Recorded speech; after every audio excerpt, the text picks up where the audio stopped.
Nakuhanan po ko ng motor, na hold up po ko, nakuha po sa akin lahat. Anong akusasyon siya sa'yo? Kasabuat ko daw po siya. Ini-interrogate na nga po ako, pinipilit po ko, pinapaamin sa kasalanang hindi ko namang ginawa. Magkakilala kayo eh, binenta nyo na yung motor eh. Saan nyo binenta? Magkano hatian nyo? So nagulat po ako sa ganun. Yung unang insidente na na-hold up ka umano, habal din. Kumbaga, hindi siya registered sa app. Apo. Then, itong pangalawa na nangyari ulit, ganun din ba? Apo. Saang police station muna ito? Police Station 3 sa Barangay Talipapa, Quezon City. Talipapa Police Station. Ang ginawa ng Talipapa Police Station sa'yo, hindi ka in-accommodate. Dahil umano, kasabwat ka nga raw. Opo. Ang sabi sir ng mga pulis siyempre, kilala na nga daw na notorious yung tao. Ganun daw ang gawain nun, kukuha ng motor, hihiram ng motor. Ang lumabas nga po nun sir ako na kinuhanan, hiniram daw sa akin yung motor. Pinahiram ko daw. May doubt lang din talaga kami sa nangyari. Hindi siya binibigyan ng police report.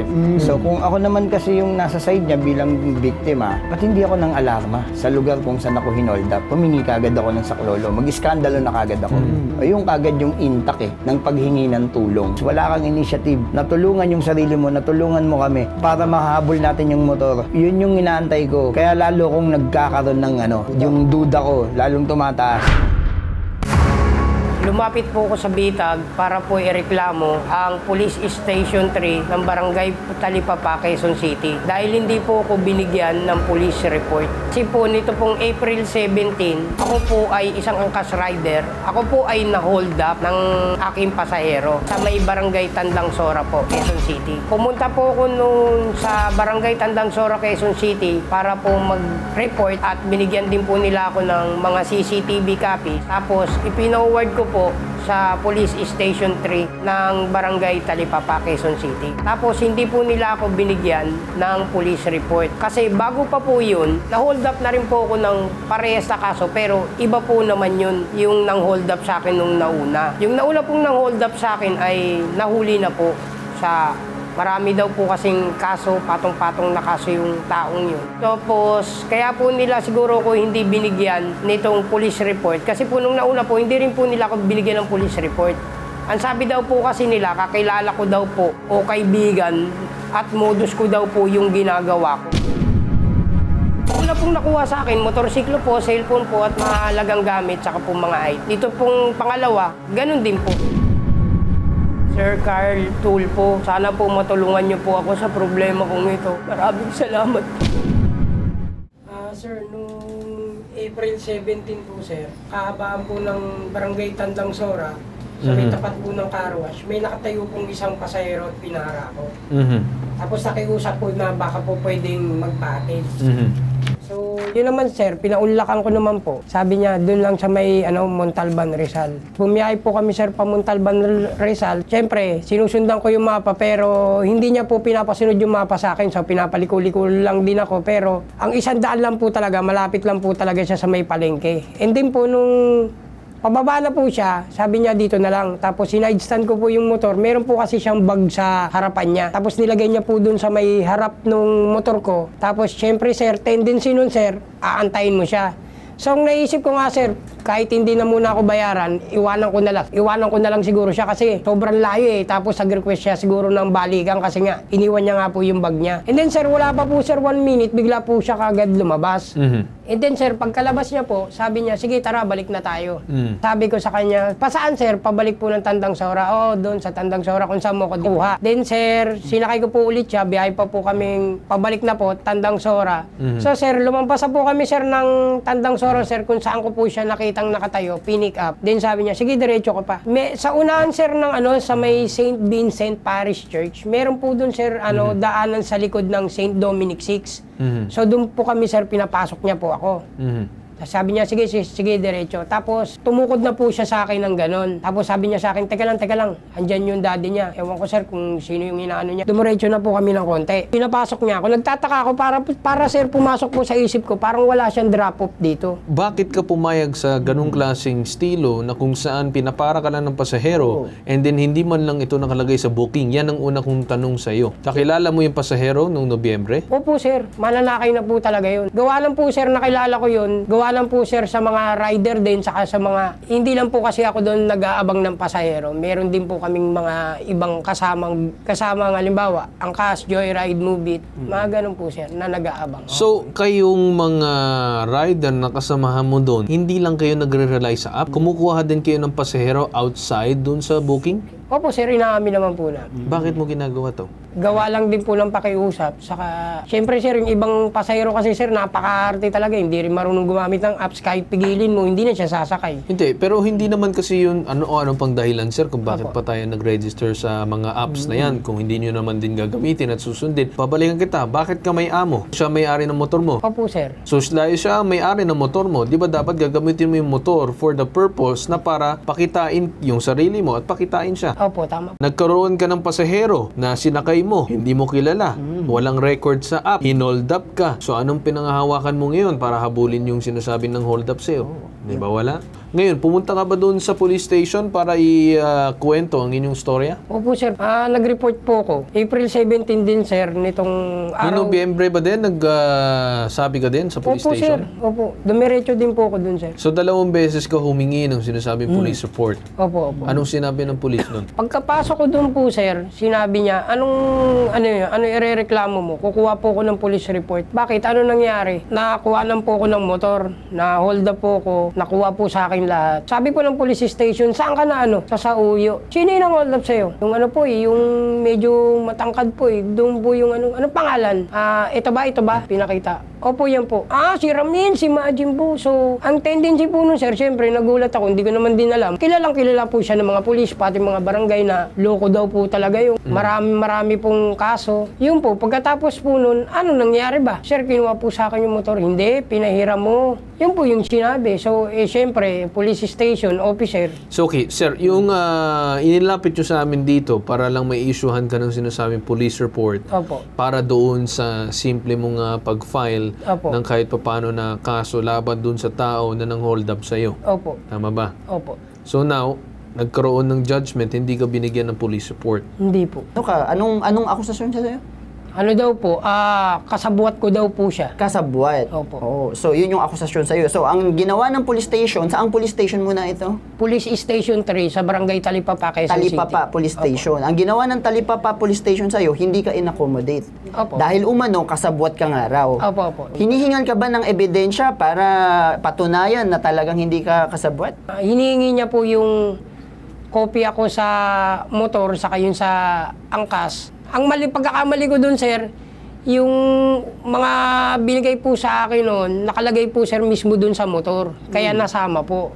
Ito bang motor na to, ha? Sa'yo ba to or sa ibang tao ito? Sa ibang tao po yan. Okay, Anong so hindi mo sinabi ng pagmamayari. ibang tao?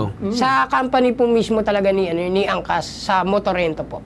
Yung sa una. So may amo ka? Opo, opo. Okay, so hindi sa'yo yung motor? Hindi po. Kasi alam mo, ang sige. nakakapagtaka, Sir Carl, bakit siya inakusahan? Ikaw ba, matanong ko lang Opo, bakit ka inaakusahan ng ganyan, di ba? Ikaw ba, wala kang dating records? Wala po, sir. Malinis talagang, Kahit po, sir, i-check nila, sir, sa barangay namin, sa pulis, saka sa NBI. Wala po talaga lahat. Malinis ako kahit sa amin, sir. Paano umabot sa punto na nakusahan ka ng pulis? Kasi, sir, ang sabi, sir, ng mga pulis, syempre, kilala na nga daw na notorious yung tao.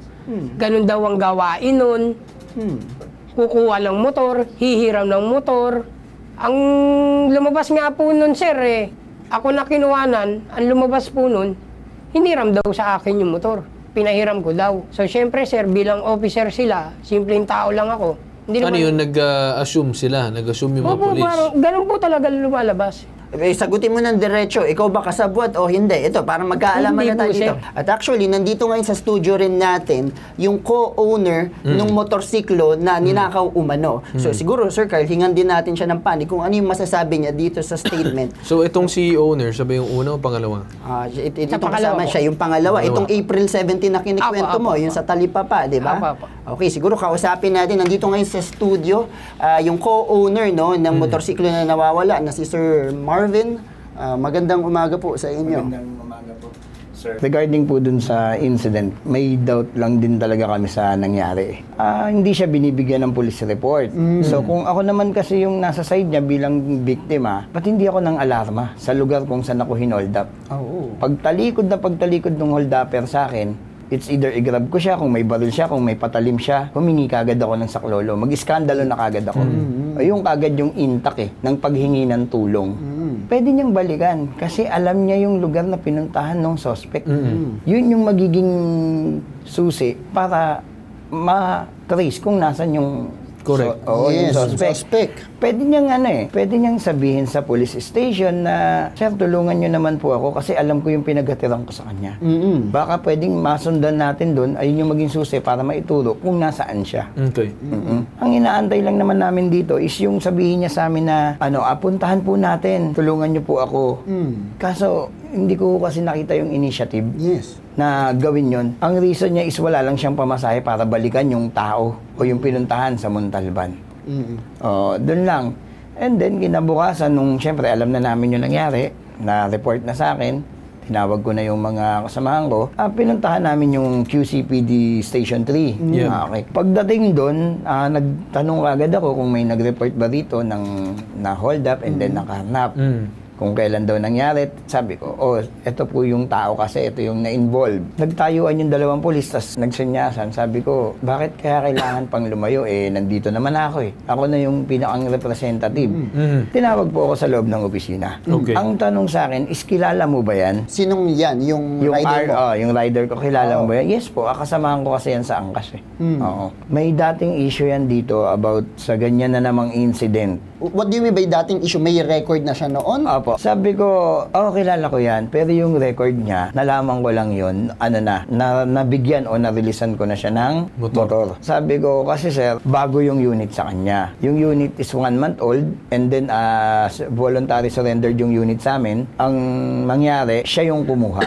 Siya yung nag-claim. So, yun, binigay ko sa kanya and then nag-chat pa ako, nag-message pa ako na, first week ng hulog mo.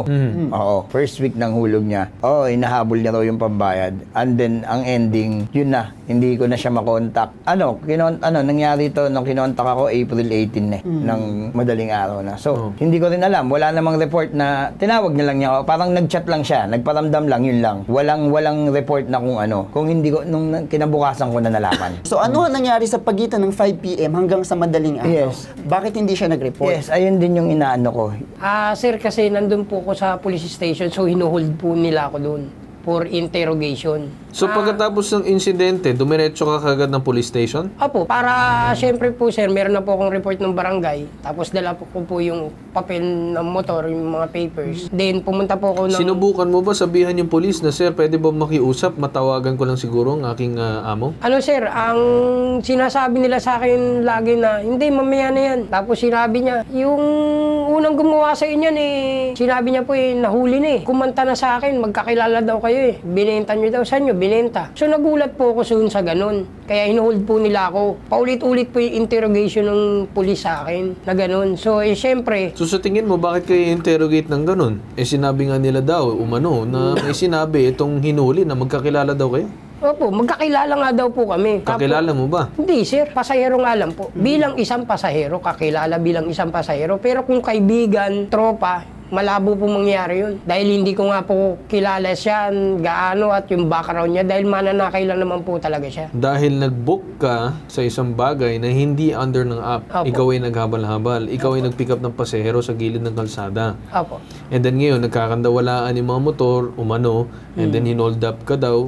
Again, that's still hasn't been proven yet na kailangan natin tignan. Maraming mga bagay na may maraming problema dito, boss. Kaya siguro, nagdududa rin talaga yung pulis sa'yo. Diba? Kasi kung ikaw ay rider, kung saan ka mapupunta na lugar, pero parang lagi mo siyang naisasakay. Well, anyway, bukod ba sa police station, may iba ka pang pinag-reportan neto? Sa barangay ba? Nakausap mo rin yung barangay tungkol dito? Yung dito po sa pangalawa, nakausap ko po yung sa barangay Tandang Sora. Nag-report ka rin dun sa barangay? Mabait naman po sila, in-accommodate po nila ako ng maayos. Tapos sinabi nila, tara, tignan natin yung CCTV. So dahil sa barangay, nagkaroon ka ng CCTV? Opo. Okay, sige. Siguro, Sir Carl, kausapin din natin yung barangay para malaman din natin kung ano yung... Sige, ganito. Makakausap natin ngayon sa kabilang linya. Itong on the line ngayon, yung EXO ng Barangay Tandang Sora, Quezon City, na si Lorenzo Altaras Jr. Magandang umaga po sa inyo. Nagpa-blatter siya na meron daw siyang sinakay na isang pasahero, tinakot siya ng suspect at tinangay ang bag niya, cellphone, kita niya, pati ang motor niya na Honda Click. Inanyaya namin siya doon sa CCTV namin para kung saan lugar. Tapos niya magpa-blatter, umakyat siya para magpa-review sa CCTV namin. Iningan siya ng salaysay na ba't siya magpapa-review. Ang sabi niya, kasi nakarnap po ang aking motor kasama ang aking mga ID cellphone. Nung matapos po na namin sa CCTV, mayroon pong portion dito sa barangay namin na may nakita na motor na isa na lang yung sakay. Okay. Nakatalikod, hindi makita yung mukha ng tao. Yun lang po ang ngayon, nung matapos mag-review, sabi namin, punta po, ihatid namin siya sa Station 3, sa QCPD Station 3 na nakasakop ng aming barangay. Ang sabi niya, uwi daw muna siya sa kanila, sa Sangandaan, kukunin lang niya yung papeles, yung ORCR na motor niya. At pagdating po doon, nagbagong isip, sabi niya, ako na lang po ang pupunta ng Station 3. Pinabalik na lang po yung service namin at saka BPSO dito sa barangay. Kaya siya na mismo ang nagsabi doon sa mga driver at BPSO na iwan na lang daw po siya doon sa Sangandaan. Sige po sir, dali lang no, tanungin ko lang, Arwin, sino inaantay mo? Si Mrs. po, ginising ko na papasama po sana ako. Tapos sinabi ko, yung hindi rin po siya umano, pagkakuha ko po nun sa bahay, dumiretso na din po agad ako sa police station.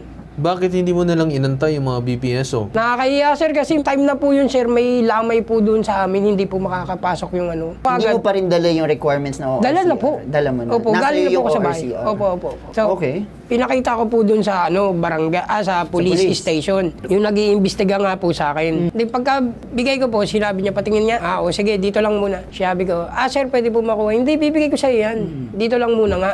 Titignan ko, i-check ko muna. Tapos, ang sinabi niya yun, ini-interrogate na nga po ako, pinipilit po ko, pinapaamin sa kasalanang hindi ko namang ginawa. Yung inuungkat po nila yung nauna na nangyari sa akin, sabi niya, nahuli na yun, nakulong na. Alam mo kung hindi lang nakulong yun, dadaling ko yun dito, sabi sa akin ng investigador po na kasi pinaamin ko na, umamin na siya na magkakilala kayo binenta nyo na yung motor Saan nyo binenta? Magkano hatian nyo? So nagulat po ako sa ganun. Tapos medyo sumabat po ako ng malumanay lang, sinabi ko, sir, saan po binenta? May gusto ka bang sabihin base sa mga sinabi niya? Gusto ko lang po sanang malaman. Tanong ko lang po, no? Sige, tanongin mo siya diretso. Sabi mo kasi, hinanapan ka ng dokumento ng pulis na ORCR. Oo. Isa lang yung kopya ng ORCR na binigay ko sa'yo Oo. Nagtataka ako, nakarating ka ng Montalban, wala kang ORCR. Hindi, meron dun sa motor. Kumbaga yung Sabi niyo sir, uuwi kayo. Sabi niyo sa uwi barangay ka. na uuwi ka para kunin yung mga dokumento ng motor. Akala ko yung dokumento nandun mismo sa motor. Hindi sir, yung pinaka-original po sir na binigay sa akin ni sir, iniwan ko po sa bahay. Pero sabi mo sir kanina, yung nakatape ko din to. Sabi mo kanina na sir, yung pagkakamali ko, yung mga dokumento na ilagay ko din pala sa motor. Hindi sir, yung sa unang motor po yun. Yung sa pangalawa po, yung mga original po na binigay sa akin ni sir, iniwan ko po sa bahay, tapos nagpa-Xerox po ko, yun po yung naiwan sa motor. Ang hinahabol ko kasi dito is wala kang initiative. Natulungan yung sarili mo, natulungan mo kami para mahabol natin yung motor. Yun yung inaantay ko. Kaya lalo kong nagkakaroon ng yung duda ko, lalong tumataas. Imbis na ma-stress ako dahil paano ka namin tutulungan, parang nai-stress ako kasi parang baliwala lang sa'yo yung nangyari. Doon ako nagkakaroon ng duda talaga. Walang kahit anong sasakyan sa kapaligiran dahil Semana Santa. Ang daming pwedeng paraan para mabawi pa yung motor, mahabol pa yung motor. Oo, yung oras yung hinahabol natin dito, pero ang dating sa akin, parang relax na relax ka, parang petiks na petiks ka. Kahit yung isang footage ng CCTV na pinasa mo. After mong maagawan ng motor, naglalakad ka lang na parang casual lang, walang nangyari. Kasi yun nga, kung gusto, may paraan. Kung ayaw, may dahilan. Pwede kang makitawag. Kasi kung ikaw talaga isang empleyado, ang unang-una mo dapat i-report yan doon sa amo mo, boss, Tama. natanga yung motor natin. Tama. Bakit for a very long period of time, hindi nakaabot sa amo mo? Talagang magdududa sa'yo, sir, yung amo mo, kung ganyan. Bumabalanse lang kami dito, wala kaming pinapanigan. Kasi nga, there's always two sides of the story. Tama naman naman yung sinabi na kailangan din dapat kayo bigyan ng police report. Wala din kahit sino sa police station, napigilan ang pagbigay ng police report. But, dapat ang gawin din ng police is mag-follow-up investigation doon pagkatapos magbigay ng police report, time ng police report na sila na mismo ang gagawa ng hakbang para investigahan ang pangyayari. Now, unfortunately hindi ata natin makakausap ngayon yung sinasabi natin sa police station. Kailangan ko makausap yung Talipapa Police Station, so I would probably say na magkakaroon tayo ng part 2 nito. Para makausap yung mismong police, gusto ko marinig yung mismong statement nila kung ano nangyari dito sa investigasyon. We'll stop the investigation for now. Pero abangan natin yung maging statement ng police. Sa araw na ito, kayo nagpapasalamat na pumunta kayo dito. Pero hindi tayo nagtatapos. At babalikan natin na pag-uusapan natin itong sumbong once again. Sige. Ikaw ba handa ka bumalik? Opo, handa po. Sir Marvin, okay lang sa inyo? Andiyan tayo nagtatapos sa sumbong nito. Ito ang nag-iisang pambansang sumbungan, tulong at serbisyong may ibang katangian. Katangiang bitag, ilalaban ka di iwan. Ito ang hashtag, ibabitag mo.